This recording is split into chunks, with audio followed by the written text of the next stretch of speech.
반갑습니다. 고려대학교 수학과의 오승상 교수입니다. 현재 수학과와 데이터과학과에서 딥러닝과 강화학습을 강의하고 있습니다. 그리고 딥러닝과 수학이라는 DLMS 팀을 운영하고 있습니다. 그러면 저와 함께 Deep Reinforcement Learning, 강화학습에 대해서 배워보겠습니다. 저희가 계속해서 Reinforcement Learning, 강화학습에 대해서 배우고 있습니다. 특별히 여기 있는 SALSA와 Q-Learning을 포함하고 있는 Temporal Difference Learning에 대해서 배우고 있습니다. 오늘은 이와 관련해서 Importance Sampling이라는 중요한 개념을 살펴보겠습니다.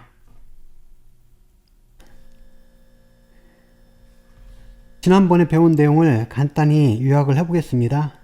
여기 강화학습의 대표적인 세 가지 알고리즘이 있는데요. 첫 번째가 몬테카를로, 두 번째가 살사, 세 번째가 Q-러닝 이렇게 있습니다.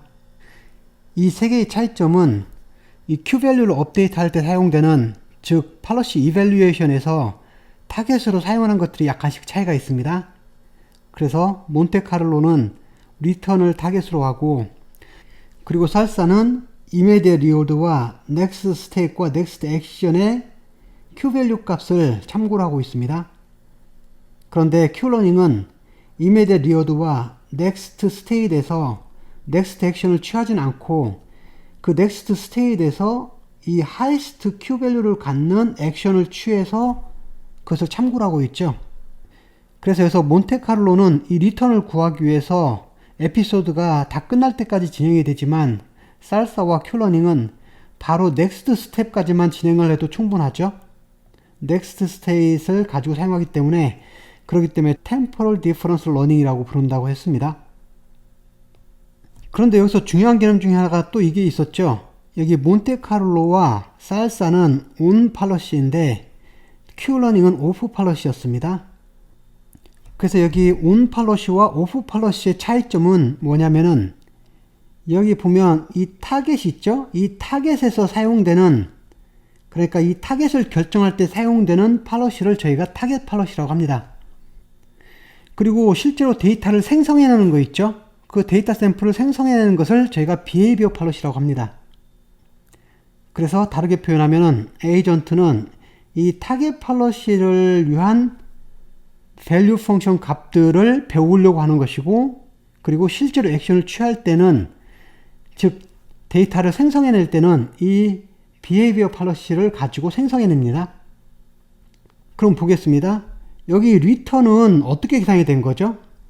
비헤이비어 팔러시를 가지고 데이터를 생성해 놓고 거기에서 얻어진 그 리워드들을 다 썸을 해서 만든 것이 리턴이잖아요. 그러니까 결국은 이것을 만드는 데 사용되는 팔러시가 비헤이비어 팔러시하고 일치했네요. 그 말은 타겟 팔러시하고 비헤이비어 팔러시가 같다란 말이 되는 거죠. 이번엔 살사를 볼까요? 살사에서도 이 액션을 결정할 때 봅시다. 여기 넥스트 스테이트에서 넥스트 액션을 결정할 때 상황을 보면은, 실제로 살사는 이 비헤이비어 팔러시를 가지고 데이터를 생성을 하는데, 그 생성하는 데이터가 5튜플로 된 데이터셋입니다. 이런 식으로 5튜플로 돼 있어서 저희가 여기에 약자들을 따서 살사라고 부른다고 했었잖아요. 그러면 지금 여기 있는 이 액션을 결정하는 것과 이 액션을 결정하는 것이 비헤이비어 팔러시죠. 그런데 그 비헤이비어 팔러시에서 결정된 것이 지금 여기에 있는데, 그 말은 타겟도 마찬가지로 비헤이비어 팔러시를 따른다는 거잖아요. 그러니까 이 살사 같은 경우도 타겟 팔러시하고 비헤이비어 팔러시가 같은 거네요. 그래서 이것도 on 팔러시가 되는 겁니다. 그런데 Q-러닝을 볼까요? 여기서 액션을 정할 때 이 액션은 어떻게 되나요? 비헤이비어 팔러시를 쓰게 된다면은 여기 넥스트 스테이트 다음에 나오는 이 넥스트 액션을 가지고 사용해서 작업을 해야 되는데, 여기서 취한 액션은 그게 아니죠. 넥스트 스테이트를 기준으로 해서 가장 큰 하이스트 Q 밸류를 갖는 액션을 취했죠. 이것은 현재 비헤이비어 팔러시에서 결정된 것이 아니죠. 그냥 하이스트 Q 밸류 값을 갖는 액션을 취한 거잖아요. 그러니까 여기서 취한 이 타겟 팔러시는 비헤이비어 팔러시하고 다른 거잖아요. 이런 경우엔 저희가 오프 팔러시라고 부릅니다. 그래서 다시 한번 정리하면 on policy는 타겟 policy와 behavior policy가 같은 거죠. off policy 같은 경우는 타겟 policy와 behavior policy가 서로 다른 거잖아요. 지금 Qlearning이 딱 이런 상황이죠.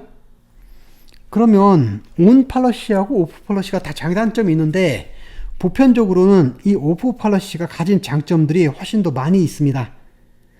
그럼 이제 보겠습니다. 몬테카를로나 살사 같은 경우는 기본적으로 on policy예요. 그런데 Qlearning은 기본적으로 off policy죠. 그러니까 Qlearning은 저희는 그냥 off policy 그대로 사용하게 되면은 off policy의 장점을 사용할 수 있게 되는 건데, 만약에 몬테카를로나 살사에다가 오프 팔러시의 장점을 살리려면 어떻게 해야 되나요? 여기에 있는 비헤이비어 팔러시를 저희가 인위적으로 다른 곳으로 교체를 해주면 되는 거죠. 그래서 이 비헤이비어 팔러시를 다른 곳으로 인위적으로 교체를 해주면은 타겟 팔러시와 비헤이비어 팔러시가 달라져서 드디어 이제 이것도 오프 팔러시로 바뀌게 됩니다. 그래서 저희는 몬테카를로나 살사를 오프 팔러시를 적용해서 또 새로운 문제를 풀 수가 있어요. 그때 사용되는 것이 importance sampling이라는 것입니다. 여기 importance sampling 이렇게 있습니다. 그럼 먼저 여기 이것을 볼까요? 저희가 이 함수의 expectation을 구하고 싶어요. 그런데 그때 이 데이터 분포가 이 디스트리뷰션을 따른다고 하겠습니다. 그래서 이럴 때 저희는 이런 기호를 사용하는데요. 이렇게 이제 표현을 합니다. 그럼 이거의 정의는 뭐죠? f를 적분을 하는데 여기에 각 x의 확률이 p니까 px를 곱해서 적분을 하는 거예요. 그런데 이것을 저희는 샘플링을 하고 싶은 거예요. 이런 적분을 직접 계산한 것이 아니라 여기 px라는 분포를 갖는 데이터를 샘플링을 해서 이것을 계산하고 싶어요. 그 방법이 몬테카를로 샘플링이라는 겁니다. 그래서 이것을 몬테카를로 샘플링을 써서 근사치로 계산을 해보겠습니다.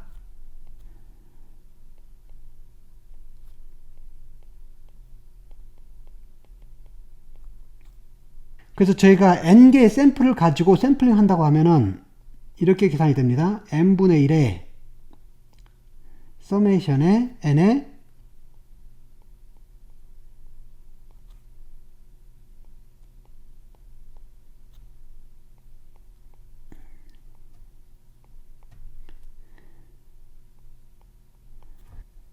이게 무슨 말이냐면 지금 여기 xn들은 이 분포를 따르는데 여기에서 저희가 large n개만큼의 샘플을 추출한 다음에 그 샘플들의 이 f 값들에 대해서 평균을 내면은 이것이 근사치로 같아지게 됩니다. 그리고 몬테카를로이기 때문에 이 n이 충분히 커지면 실제로 이 근사치가 여기 있는 expectation으로 컨버스하게 되는 거죠. 이것을 샘플링한다 이렇게 표현을 합니다.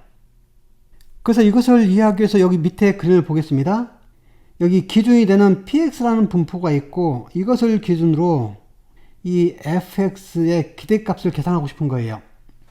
그런데 여기 있는 몬테카를로 샘플링을 사용한다는 말은 이런 말이에요. 지금 현재 이 분포를 따르는 샘플을 예를 들면은 10개를 추출한다고 하겠습니다. 그러면은 그 10개의 점들이 여기가 큰 값이고 여기가 작은 값이니까 큰 값 쪽에 많이 몰리겠죠? 그러니까 샘플들이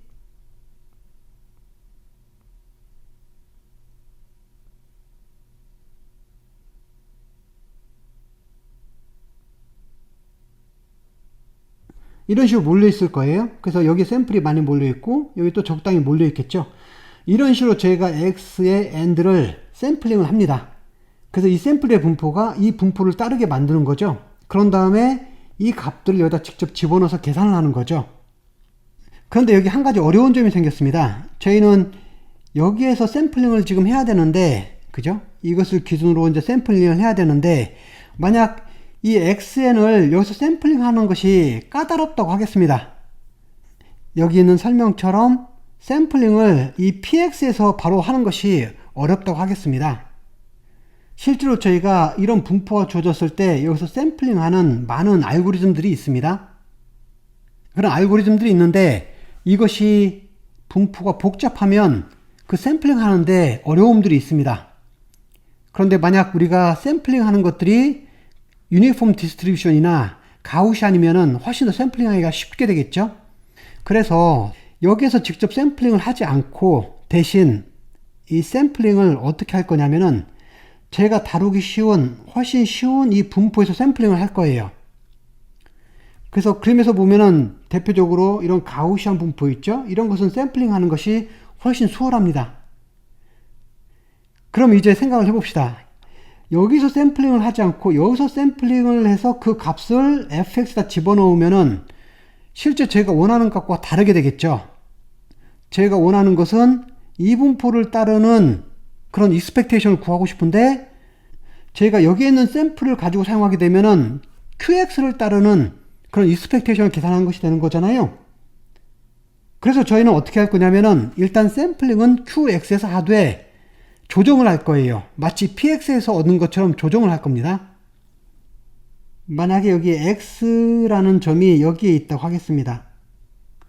지금 px 값이 qx 값의 거의 2배가 됐죠. 그러면 px를 기준으로 하면은 이 x에서의 샘플이 qx보다 2배는 더 많이 나올 거잖아요. 확률 값이 2배 정도 높으니까요. 그럼 저희가 여기 샘플링은 여기서 하되 이 차이가 2배니까 거기다 1을 곱해주면은 마치 여기서 한 것 같은 효과가 나오겠죠. 그러니까 쉽게 말하면 qx분의 px 이것을 곱해주면은 마치 q에서의 분포를 따른 것 같은 효과를 얻을 수가 있습니다. 그래서 저희는 어떻게 할 거냐면은 여기 있는 것처럼 여기 심플 디스트리뷰션 qx에서 샘플링을 하되 여기에 웨이트를 이것을 곱해줘서 마치 px에서 샘플링 한 것 같은 효과를 내도록 만들 거예요. 이것을 저희가 importance weight라고 부릅니다. 더 가중치를 두는 거죠. 그런데 이것을 할 때 중요한 조건이 하나 있습니다. 중요한 조건은 뭐냐면은 px가 0보다 크면은 qx도 항상 0보다 커야 돼요. 이게 무슨 말이냐면은 px가 0보다 크다란 말은 원래 우리가 샘플링을 하려는 이 px에서 x란 값에서 확률이 0보다 크기 때문에 이 x란 샘플이 나올 수가 있는 거죠. 그런데 만약에 그 x에 대해서 여기 qx 값이 0이라고 가정을 해봅시다. 그럼 이 분포에서는 절대 나오지 않는 거죠. 그럼 문제가 생깁니다. 왜 그러냐면 저희는 이것을 대신해서 이 qx를 사용했는데 여기선 나올 수 있는 데이터가 여기서는 전혀 나올 수가 없잖아요. 그런 샘플이 나오지 않으면은 이 샘플링은 문제가 생깁니다. 그래서 이것을 막기 위해서 px가 0보다 크면 qx도 반드시 0보다 커야 된다는 조건이 꼭 필요하게 됩니다. 이것을 저희가 수식으로도 한번 보겠습니다. 여기 f를 px라는 분포를 가지고 익스펙테이션을 계산하기 때문에 이 fx에 px를 곱해서 적분을 하죠. 그런데 이 식을 잠깐 변형을 해서 저희가 qx를 나눠주고 곱해줘서 따로 보겠습니다. 이 함수를 볼까요? 이 함수를 qx에 대해서 적분하라는 거죠. 이 말은 무슨 말과 같죠? 이 말은 익스펙테이션을 하는데 이번엔 q에 대해서 익스펙테이션을 취하는데 여기는 이 함수에 대해서 익스펙테이션을 취하는 것과 같게 되는 거죠. 그래서 이것을 저희가 샘플링으로 바꿔주면 어떻게 되나요? 이제는 이 xn이 qx라는 분포를 따릅니다. 여기가 q니까요. 그리고 어떤 것을 계산하는 거죠? 이 값인 이 값이죠. 이 값에 대해서 여기 샘플링한 n개 데이터에 대해서 평균을 내면 되는 거죠. 그래서 이런 식으로 바뀌었습니다. 다행히 여기서 보면은 이 조건이 있기 때문에 이 값은 절대 인피니트로 커지진 않죠. 만약에 px가 0보다 큰데 qx가 0이면은 실제로는 이 값이 무한대가 돼서 성립이 안 되는 거잖아요. 그런데 이 조건 때문에 그런 경우는 생기지 않습니다.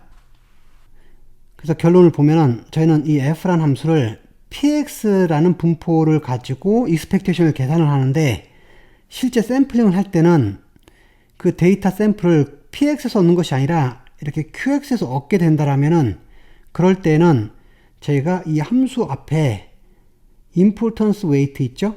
이것을 곱해 줌으로써 계산하게 되면은 결국은 근사치로 같은 값을 얻게 됩니다. 이것을 임포턴스 샘플링이라고 하고, 지금 위에 설명하고 밑에 설명은 동일한 설명인데 위에는 컨티뉴어스 펑션에 대해서 설명한 것이고 밑에는 디스크릿 펑션에 대해서 설명을 한 거예요. 디스크릿 세팅이라는 것만 차이가 있습니다. 결국 같은 모습이죠. 그래서 밑에서도 보면은 지금 여기 임포턴스 웨이트를 이 함수에 곱해줘서 저희가 여기 P분포를 따르는 익스펙테이션이 아니라 Q분포를 따르는 익스펙테이션으로 바꿔줬죠. 같은 내용이 됩니다. 그럼 이제 여기 밑에 식을 잠깐 보겠습니다. 저희는 궁극적으로 이 리턴들의 기존에 주어진 이 파이라는 팔러시를 가지고 이것의 익스펙테이션을 계산하고자 한다고 하겠습니다. 그러면 이 리턴은 지금 어떤 거죠? 이 팔러시를 따라서 얻어진 에피소드에서 얻어진 리턴이죠. 그러면은 이 팔러시를 따라서 이 리턴 하나 얻기 위해서 ST부터, T라는 타임 스텝 ST부터 게임이 끝날 때까지 쭉 가는 동안에 이 리턴을 만들어내는 그 트라젝토리가 있으면 그 트라젝토리의 확률이 있겠죠. 그래서 이 트라젝토리는 뭐가 되나요? 이 트라젝토리는 이게 되는 거죠. ST, AT, ST 플러스 1 이렇게 쭉 해서 마지막으로 S의 라지 T까지 가서 끝나는 것이 이 리턴을 만들 때 사용되는 트라젝토리가 되는 거죠. 그러면 실제 이 트라젝토리가 일어날 확률을 저희가 알아야만이 이거에 대해서 제가 익스펙테이션을 계산할 수 있는 거죠. 그러니까 여기 있는 이 값은 이것이 일어날 확률이라는 분포를 따라갑니다. 이 확률을 표현한 것이 이 값이에요. 그래서 이 값은 ST에서 시작을 해서 파이라는 팔러시를 따라서 ST 이후에 나오는 모든 트라젝토리에 대한 확률을 나타내는 거예요.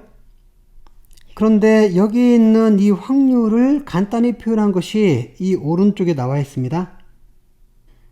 왜 그런지 간단히만 설명을 해드리겠습니다. 먼저 여기 ST에서 시작을 했고 여기 모든 액션은 이 팔러시를 좀 따라가는 거죠. 그래서 이 ST에서 다음 액션 AT가 팔러시를 따라서 정해졌고, 그리고 나서 이 액션을 취했을 때 그 다음 넥스트 스테이시 이렇게 나오고, 또 그 다음에 팔러시 파이를 따라서 AT 플러스 1이 정해지고 이런 식으로 진행이 되는 거잖아요. 그래서 이 모든 조건을 다 만족을 하는 거죠. 이런 종류의 확률은 이렇게 바꿀 수가 있죠. ST라는 조건에서 이 팔러시를 따라서 AT가 나올 확률 곱하기 ST에서 AT가 나온 다음에 그게 조건부로 붙고 그 다음에 ST 플러스 1이 될 확률 곱하기 ST에서 AT라는 액션을 취하고 그래서 넥스트 스테이시 ST 플러스 1이 되었다는 조건 하에서 그 다음 액션이 이것이 될 확률, 이런 식으로 하나씩 늘려가는 거잖아요. 여러 개의 확률로 된 텀들의 곱으로 표현이 될 텐데, 그래서 그 텀을 하나씩 다시 한번 살펴보겠습니다. 첫 번째 텀이 ST라는 스테이트에서 이 팔러시를 따라서 AT가 나올 확률이죠.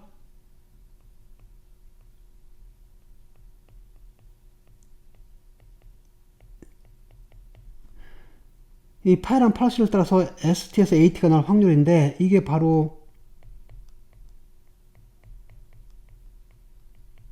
이거하고 동일하죠. 그리고 이제 두 번째 텀은 뭐죠? ST에서 AT가 나온 후에 그 조건 하에서 넥스트 스테이시 이게 될 확률이죠. 이게 됩니다. 그리고 세 번째 텀은 어떻게 되나요? 이번엔 ST에서 AT가 나왔고 ST 플러스 1까지 나왔을 때 그 다음에 AT 플러스 1이 나올 확률을 말하는 거죠. 그런데 이것을 잘 보면 어떻게 되나요? 여기에서 이게 바로 되는 것이 이 팔러시를 따라서 된다고 했으니까 굳이 이건 의미가 없네요. 그러니까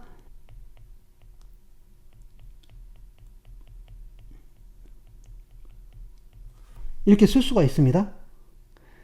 근데 이제 중요한 것은 그 다음 거예요. 이 스테이트에서 액션을 취했고 넥스트 스테이트 나왔고 거기서 액션을 취했을 때 그 다음 ST 플러스 2라는 스테이트 나올 확률이죠.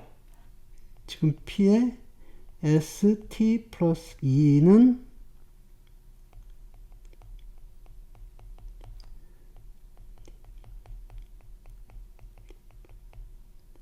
이렇게 되는 거죠. 그런데 여기서 잘 보겠습니다. 여기서 중요한 것이 있는데 마코프 프로퍼티를 가정을 하고 있잖아요. 이게 프레젠이라고 하면은 이게 넥스트 스테이지 되죠. 그러면 이것은 뭐가 되나요? 이것은 이제 패스트가 돼요. 제가 이것을 프레젠이라고 생각하면은 이게 패스트 스테이지 되는데 마코프 프로퍼티에서는 프레젠 스테이지에서 넥스트 스테이지를 결정할 때 패스트 스테이지는 영향을 미치지 않는다고 되어 있죠. 그러니까 이것은 저희가 지울 수가 있습니다. 결국은 P의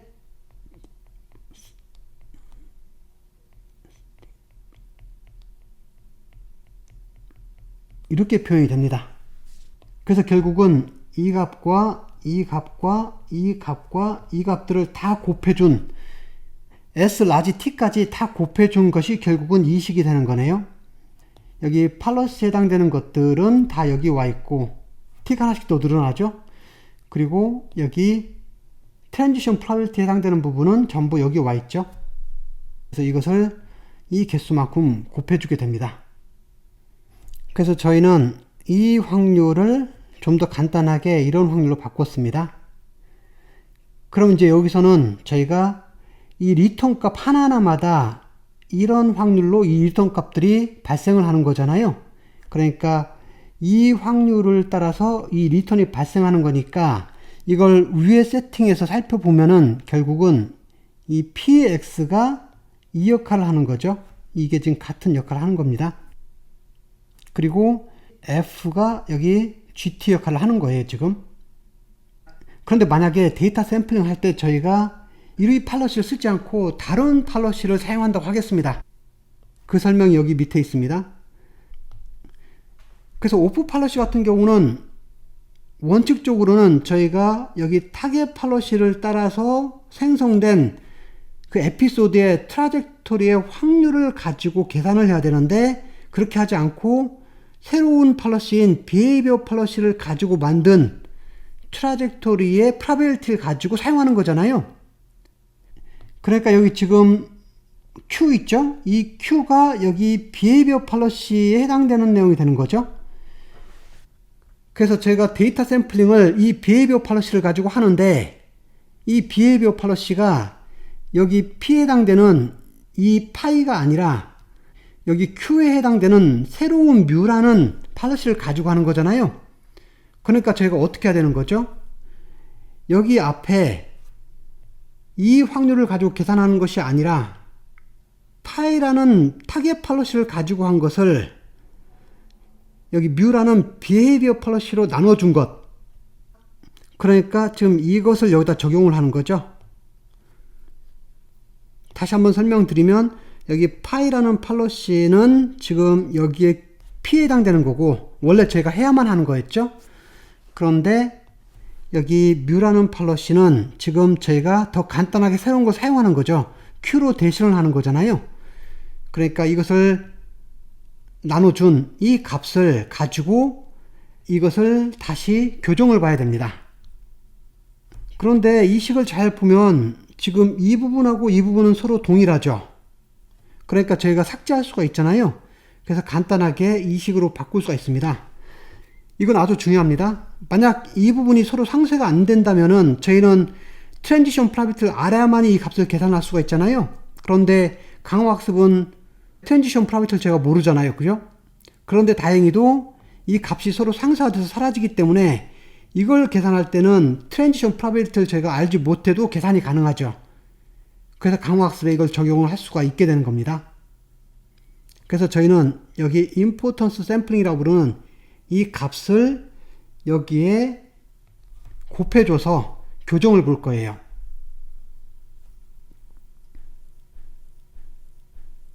그래서 이제는 몬테카를로나 여기 템포럴 디퍼런스 중에서 쌀사 같은 경우는 원래 온 팔러시인데 저희가 오프 팔러시의 장점을 이용하기 위해서 이것을 오프 팔러시로 인위적으로 바꾼다고 하겠습니다. 그 말은 뭐죠? 원래 타겟이 있는데 이 타겟을 결정하는 것이 타겟 팔러시인데 그러니까 이 타겟 팔러시를 위한 그 밸류들을 제가 이스티메이트 해야 되는데 리워드나 이런 것들을 다 거기서 구해야 되는 거죠. 그래서 저희가 리턴에 사용되는 그 리워드들은 전부 이 파이라는 타겟 팔러시에서 만들어진 그 샘플들에서 저희가 리워드를 가지고 와야 됩니다. 원칙적으로는. 그런데 새로운 비헤이비어 팔러시 뮤를 가지고 에피소드를 만들어서 데이터 샘플들을 거기서 가져와서 그러니까 리워드들도 다 이 팔러시 뮤를 따르는 리워드를 가지고 왔겠죠. 그러니까 리턴 값들이 약간 변형이 됐습니다. 그런 경우에 저희가 온 팔러시를 오프 팔러시로 바꾼 것이 되는 거죠. 미리 한 가지 언급하면 Q러닝은 처음 시작부터 오프 팔러시 러닝을 했기 때문에 이 경우에는 임포턴스 샘플링을 곱해줄 필요가 따로 없습니다. 처음부터 오프 팔러시에 맞게 적용을 한 거잖아요. 그런데 몬테카를로 같은 경우는 원래는 온 팔러시였는데 여기 뮤로 제너레이트 되는 이 리턴 값을 타겟으로 대신 사용하면서 저희는 실제로는 파이에서 한 것처럼 타겟 팔러시에서 한 것처럼 적용을 해줘야 되는 거죠. 그러니까 저희는 여기 리턴 값에다가 이 리턴은 지금 여기 비헤이비어 팔러시 뮤에서 만들어진 거예요. 거기에다가 임포턴스 샘플링인 이 값을 곱해주면은 결국 이것은 이 타겟에서 얻어진 타겟 팔러시 파이에서 얻어진 리턴 값으로 이해를 하게 되는 거예요. 그래서 여기 임포턴스 웨이트를 곱해주는 거죠. 그래서 이제는 오프 팔러시 몬테카를로 쓰게 된다면은 리턴을 이것을 사용해야 됩니다. 이것이 결국 이건데 오른쪽 그림을 보면은 이것과 비슷한 거예요. 저희가 이 팔러시를 따라서 이 리턴 값의 익스펙테이션을 계산을 해야 되는데 만약에 이 팔러시가 만약 바뀌었다. 그럼 데이터 샘플의 분포 바뀌는 거잖아요. 그러면은 저희가 여기 리턴 값에도 이런 변화를 줘서 해야 된다. 이런 뜻을 가지고 있습니다. 그런데 이것을 저희가 템포럴 디퍼런스 러닝에 적용하면 어떻게 되나요? 템포럴 디퍼런스는 여기 있는 것처럼 살사 같은 경우는 바로 넥스트 스텝까지만 가지 터미널 스테이트까지 가는 것이 아니죠. 그러니까 이런 경우에는 한 텀만 곱해주면 됩니다. 그죠? 한 번 스텝만 곱해주면 되는 거죠. 여기 넥스트 스테이트 갈 때까지만. 이것이 오프 팔러시 템포럴 디퍼런스 러닝, 특별히 살사를 말합니다. 그래서 저희는 온 팔러시 몬테카를로나 템포럴 디퍼런스 러닝이 있다 하더라도 필요에 의해서 이것을 오프 팔러시로 바꿔줄 때에는 여기 있는 임포턴스 샘플링 레이쇼 있죠? 이것들을 곱해줌으로써 실제로는 손쉽게 바꿀 수 있다는 걸 알 수가 있습니다. 여기서 한 가지를 더 언급하면 이 값의 베리언스하고 이 값의 베리언스는 어떤 것이 더 큰가요? 여기는 지금 이 두 팔러시가 스토캐스틱이기 때문에 약간의 베리언스가 생기긴 하죠? 그런데 여기는 어때요? 약간의 베리언스가 있는 그 값들을 여러 번 곱했기 때문에 훨씬 더 베리언스가 심해지죠. 그래서 몬테카를로에다가 제가 오프 팔러시를 적용하게 되면 이 임포턴스 샘플링 때문에 베리언스가 상당히 많이 증가를 합니다. 그런데 타겟 밸류의 베리언스가 증가하면 어떻게 되는 거죠? 제가 타겟을 바라보고 학습을 하는데 베리언스가 증가하면 이것이 이 값이 크게 유동친다라는 거잖아요. 그러니까 당연히 학습할 때 컨버전스가 훨씬 더 느려지게 되겠죠.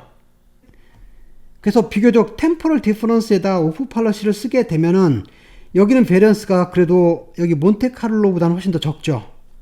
그래서 템포럴 디퍼런스 임포턴스 샘플링이 몬테카를로 임포턴스 샘플링보다는 베리언스가 훨씬 더 적기 때문에 이것이 더 컨버전을 빨리 하게 됩니다. 그런 차이가 있다는 것은 숙지하시기 바랍니다.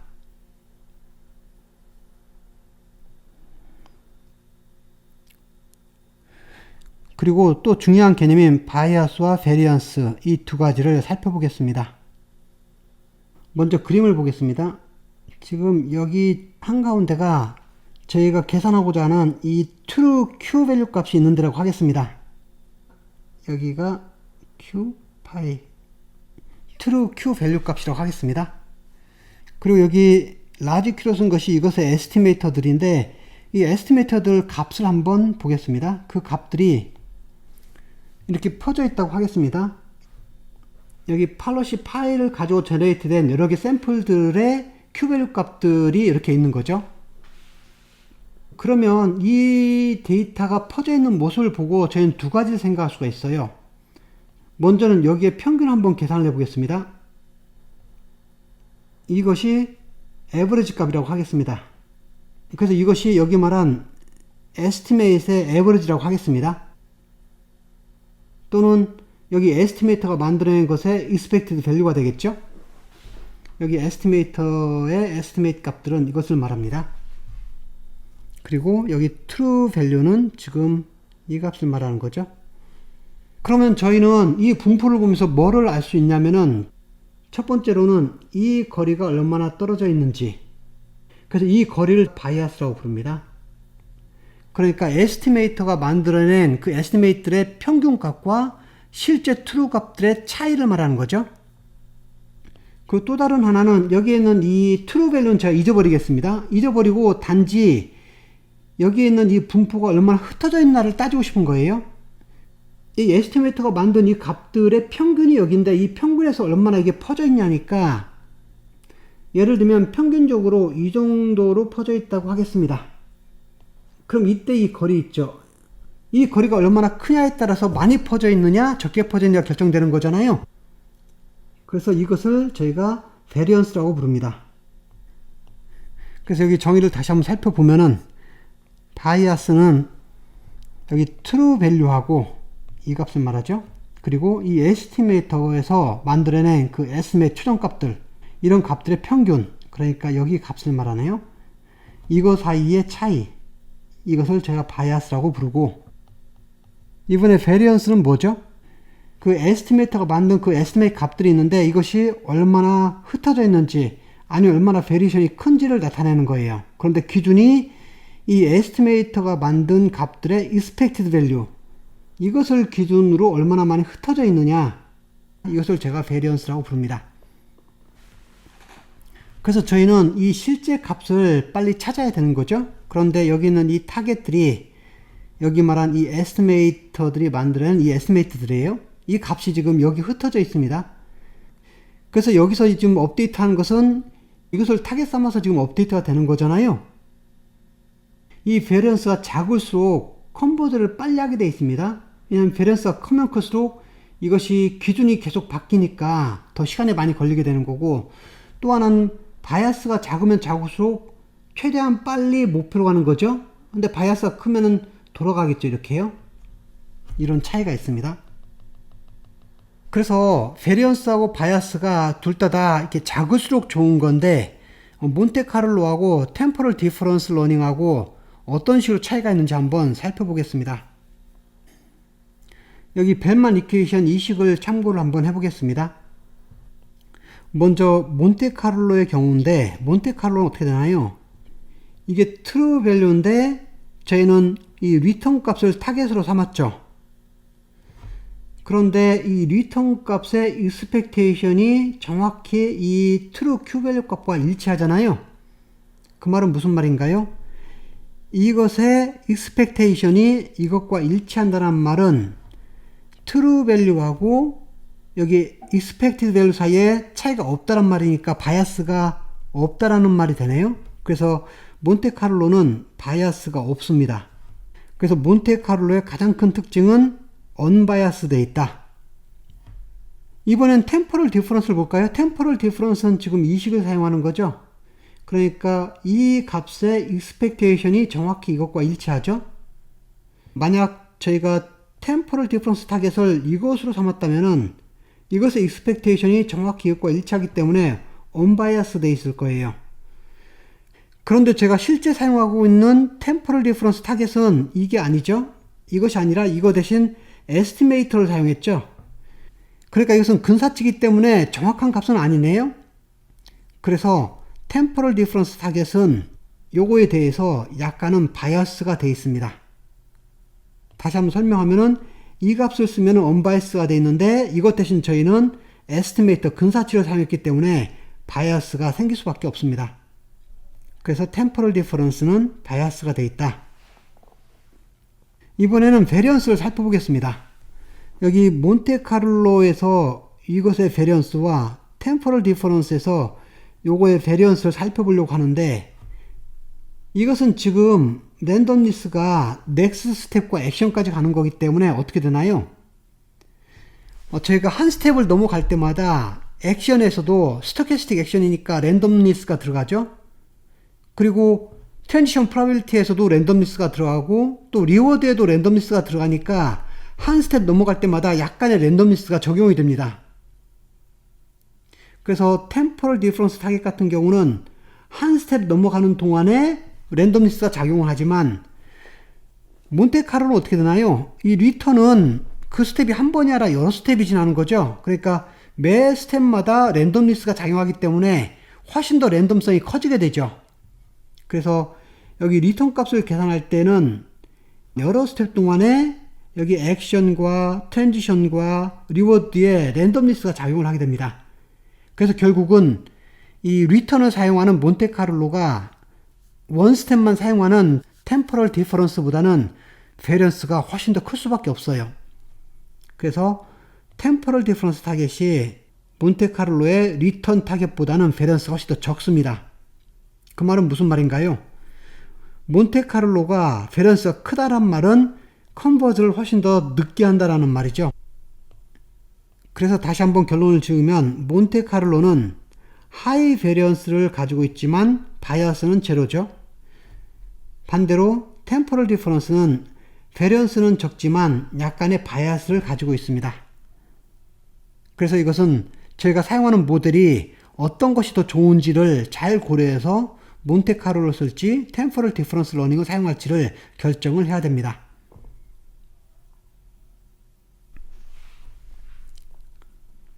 그래서 제가 지금까지 배웠던 몬테카를로 대 템포럴 디퍼런스의 차이를 다시 한번 정리를 해보겠습니다. 여기서 템포럴 디퍼런스 러닝은 지금 대표적으로 쌀싸하고 큐러닝을 말하고 있죠. 그래서 첫 번째는 몬테카를로나 템포럴 디퍼런스나 둘 다 언논 MDP를 사용하기 때문에 그렇기 때문에 저희는 샘플 데이터를 사용하게 되는 거죠. 리얼 익스피리언스인 샘플 데이터를 사용해서 직접 러닝을 하게 되어 있습니다. 그런데 몬테카를로는 리턴을 사용하기 때문에 반드시 게임이 끝날 때까지 가야만 되는 거죠. 그러니까 에피소드의 끝까지 간 다음에 계산이 가능합니다.